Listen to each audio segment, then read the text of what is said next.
told you that you are loved and appreciated? I tell you what, if they haven't, I want to be the first to tell each and every last one of you that you are loved and appreciated. But I want to go a little further than that. I want you to turn around and tell your neighbor that they are loved and appreciated as well.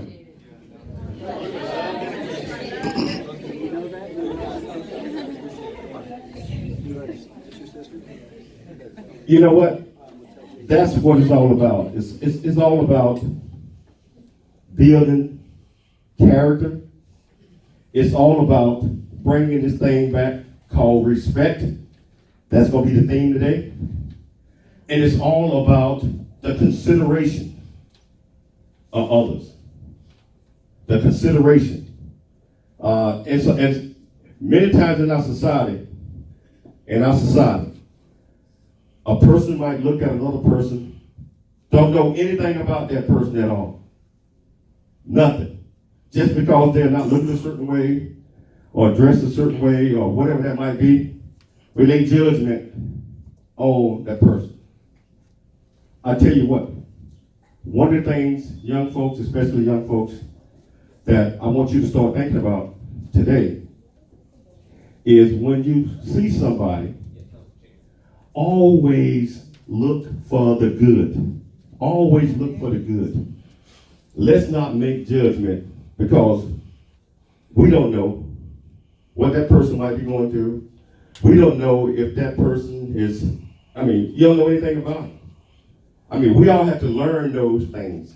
And I believe that today's program is going to illustrate a lot of that in the messages that we're going to be giving you all today. So I want everybody to sit back, relax, open your mind, take it all in, and take it all in, and let's have a good time. Later on down the line, especially my young folks, I like to always bring some of you all up here to let me know what your plans are. What are your goals? In here, in order to be successful in life, we have to set goals. And it's not about, well, I'll just wait till I'm grown. No, you need to set goals even when you're 5 or 6, 7 years old. Set goals every single day, and we try to meet the expectation of those goals. So, let's be open-minded. I would like to bring my wife back up here. She's going to talk to you guys. She's going to express a little knowledge. Without any further ado, my beautiful wife, Michelle.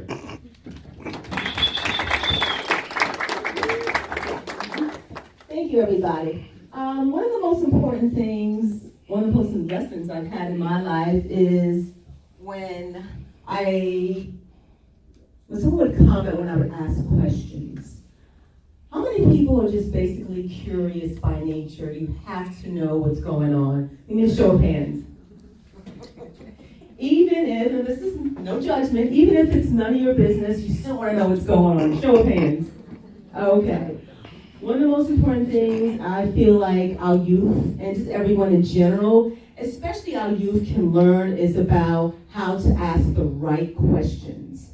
Especially when you're in class, or especially even when later on in life, you're either interviewing for a job or interviewing for a specific program, a scholarship, or even an internship, which we have some interns here. So I'm gonna go over a couple of things that I found out or I researched about how to ask the right questions. So one of the things you have to wonder is your focus.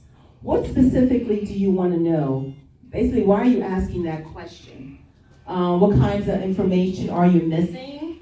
And do you want a simple yes or no answer? So that is your focus, to say, before you ask a question, please think why you're asking it. And please think about the question that you're answering, because it may be a question that is it could be appropriate or maybe not appropriate. Another thing is your purpose, of course, why you're asking that. And are you asking that to get facts or opinions? And another thing is, do you need simple clarification based on what somebody is telling you? young people, it is a practice to think before you speak. I mean, not thinking before you speak can get you into a lot of trouble, especially from people who are in a position to hire you for a job, people in a position to provide you with scholarships or guidance regarding your career. And there's a couple of types of questions I think our young people need to, well, I would say need to, but it is recommended that they ask. There are simple closed and open questions. Who knows what an open question is? What's an example of an open question? Does anyone know? How are you? How are you? Now there's someone else? What can I help you with? That's an open question. What's a closed-end question? Is it hot in here? Exactly. Open question, okay, closed-end questions, the answer can be as simply yes or no. And then the conversation is over. Open-ended questions are that'll make you think and start a conversation. So, example, open question, a closed-end question is, like you said, is it hot in here? Yes. Michelle, you have a child. Did you break the lamp? Yes.